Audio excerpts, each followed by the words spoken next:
Every Ramadan, I'd lose around 10 pounds, most of it being muscle. I became smaller and weaker every time, and it was demoralizing. But last Ramadan was different. I worked out with high levels of energy, I kept progressing, and I actually built muscle instead of losing it. After years of messing it up, I finally figured out how to train in Ramadan the right way, and that's exactly what I'm going to be sharing with you in this video. I found that the single most important factor in building muscle during Ramadan is your diet, and in particular, I ascribe to a low carb / keto diet. I know that this diet is the reason I was able to build muscle during Ramadan last year, and I'll explain why briefly. Firstly, a low carb / keto diet gave me more energy during my workouts. The thing is that when you're eating a standard high carb diet, your body is essentially running off glucose, and glucose is not a very stable source of energy, and as a result, it's inefficient. Now, let me explain a little bit more. When you eat carbs, your body is running off glucose, and when you eat the carbs, your glucose levels rise rapidly. But just as rapidly as they rise, they fall as well.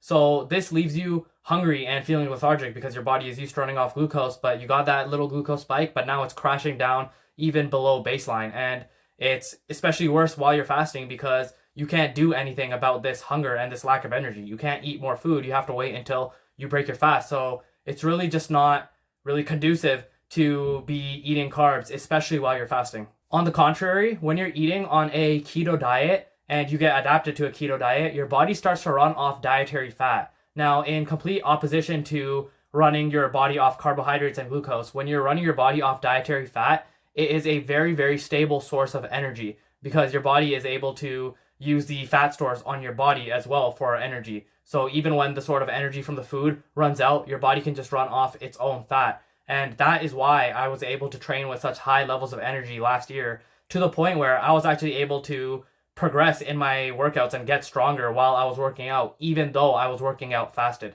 That is the power of a keto diet. Another benefit of eating this way, especially during Ramadan, is that you're only going to be eating high quality nutrition. When you cut out carbs, which are essentially fluff, they're not really actually providing you any nutritional benefit, you tend to, or you will focus on only eating high quality fats and proteins. And those high quality fats and proteins are exactly what you need to build muscle. And again, this factor of only eating the right kinds of foods and eating the kinds of foods that are really going to be beneficial for building muscle is even more important during Ramadan because you only have a select few hours in which you can eat. So you only get to really eat 2 times in a day. So it's very important that in those 2 times that you're eating, you really get to maximize the amount of nutrition you're providing your body so that your body has the material it needs to build muscle with. That essentially wraps it up for the diet side of things. Now, if you have a few more questions about the keto diet, I've made different videos on the topic on my channel, so go visit those for some more detail. Next up, we have training. Now, a lot of what I'm going to say is what I do even outside of Ramadan. It's just simply good etiquette and the best sort of ways to optimize muscle growth, but these things I'm going to talk about are especially important in Ramadan. So even if you don't ascribe to my training sort of ideology and methodology other times, it is definitely worth it for you to think about it during Ramadan.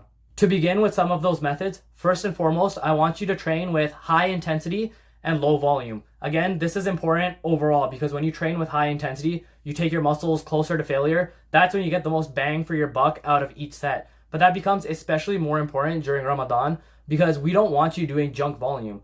Junk volume, even though a lot of it is not going to help you build muscle, it still takes energy to perform. So why waste your limited energy that you can't even replenish during Ramadan doing junk volume? How about you lower your volume, but you make sure that you maximize each set? This is the best and most obvious thing you should be doing with your training overall, but especially during Ramadan when you have limited energy. Next up, we have doing a full body workout split. Now again, this is something I recommend all the time anyways because full body is the GOAT split, but it is, in my opinion, especially important that you do a full body workout split during Ramadan. And it really just has to do with working smarter, not harder. During Ramadan, you're likely going to be busy, and obviously you're still going to have lower energy levels than normal, even if you follow my dietary methods, because you're going to be fasting and you're not going to be able to drink water or eat whenever you get hungry. So that is why I think it is intuitive and makes sense for you to follow a full body workout routine where you only have to go to the gym 3 days a week. But don't feel like going to the gym 3 days a week is a detriment to your gains. It's actually the complete opposite.